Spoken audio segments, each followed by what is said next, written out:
루터의 종교개혁의 이해의 핵심 요소는 로마서 1장 17절이라고 할 수 있는데, 복음에는 하나님의 의가 나타나서 믿음으로 믿음에 이르게 하나니 기록된 바 오직 의인은 믿음으로 말미암아 살리라. 네, 맞습니다. 네.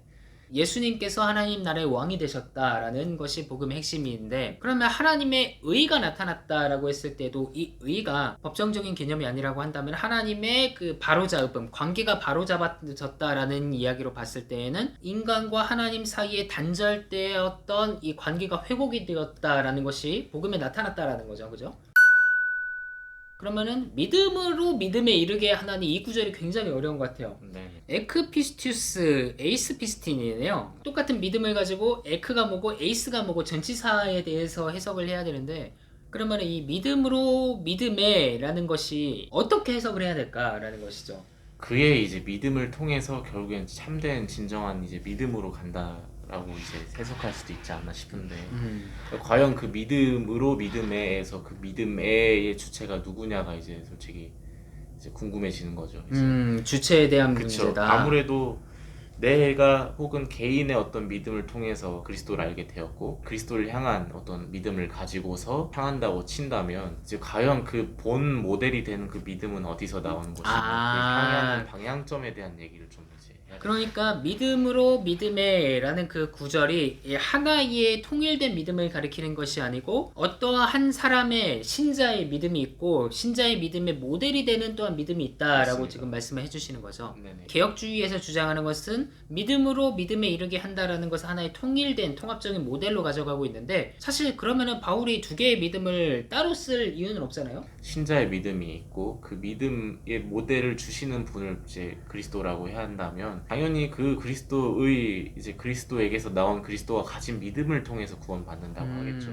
이게 그 요즘에 많이 논쟁이 되고 있는 피스티스 크리스트 논쟁이죠. 그렇죠. 그리스도에 대한 믿음이냐 아니면 그리스도의 믿음이냐, 그렇죠. 신자의 믿음이냐 아니면은 그리스도의 믿음이냐라는 그런 논쟁인데, 여기서는 톰 라이트가 굉장한 지분을 갖고 있죠. 이거 그렇죠. 해석에 대해서는. 네. 이러한 현대 학자들의 개념을 일단은 벗어나서 성경으로 한번 접근을 해보죠. 네. 그렇게 하나님의 의가 나타나서 믿음으로 믿음에 이르게 하나니 라고 이야기한 다음에, 그 다음에 바울이 하박국 2장 13절을 인용하잖아요. 네.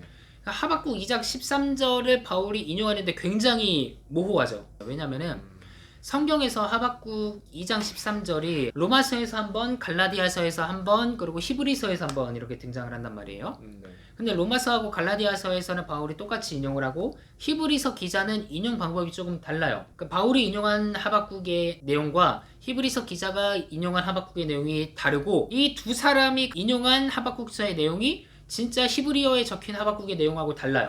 히브리어에서는 의인은 그의 믿음으로 말미암아 살리라. 그런데 LXX 텍스트에서는 의인은 나의 믿음으로 말미암아 살리라. 히브리서 기자는 나의 의인은 믿음으로 말미암아 살리라. 이 세 가지 판본이 다 다르단 말이에요. 그런데 바울은 그 대명사를 아예 빼버린 거죠. 네. 의인은 믿음으로 말미암아 살리라. 그것을 아예 모호하게 처리를 해버렸다라는 거죠.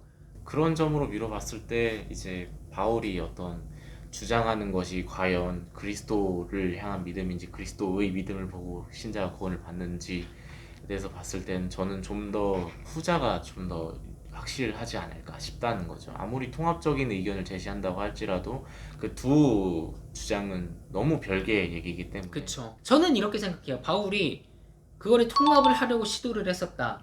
하박국 인용을 하면서 통합을 하려고 시도했었다. 그의 믿음인지 하나님의 나의 믿음인지, 이게 신자의 믿음을 가리키는 거냐 아니면 하나님의 신실함을 가리키는 거냐 해서 바울은 일부러 모호하게 만들었다 라고 저는 그렇게 주장을 하고 있어요.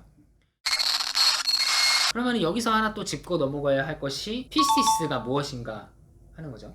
피스티스라는 개념을 이제 우리가 알기로는 이제 보편적으로는 어떤 믿음이라고 얘기를 하잖아요. 근데 믿음.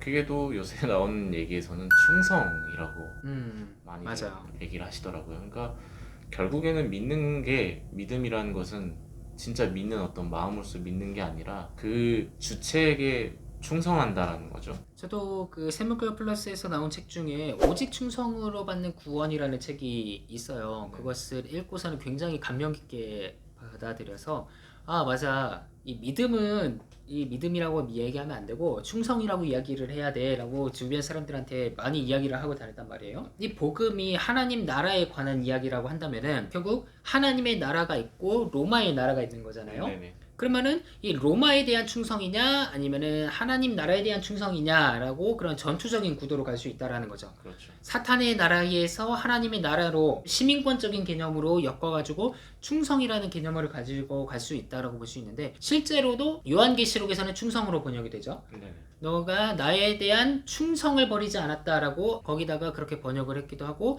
바울이 또한 맡은 자에게 구할 것은 충성이니라 라고 이야기하면서 피스토스를 그렇게 충성으로 번역하기도 했죠. 그래서 이게 피스티스, 피스토스, 피스테오스 이런 모든 그 피스티스의 그 어군에 대한 것들을 충성이라고 번역하는 것이 요즘에 인기를 유행을 많이 끌고 있는데 저는 요즘에 들어서 다시 충성이라는 개념이 맞는가에 대한 생각도 좀 하고 있어요. 왜냐면은 모든 피스티스를 충성으로 번역을 할 수는 없다는 말이죠. 예를 들어서 내가 옷자락만 만지면은 구원을 얻으리라 생각했던 것들을 보고 예수께서 너의 믿음이 너를 구원하였느니라 라고 했을 때도 충성이라는 개념하고 100% 맞닿아들일 수는 없다라고 생각해요. 물론 그러한 어감 자체는 비슷할 수 있다고 하지만은 충성이란 개념 결국 나라 대 나라 그리고 이 군사적인 의미 이런 것들이 강하잖아요. 그럴 때는 이제 신뢰라는 단어로 번역하는 것이 조금 낫지 않나라고 저는 이제 생각을 하고 있는데 이에 대해서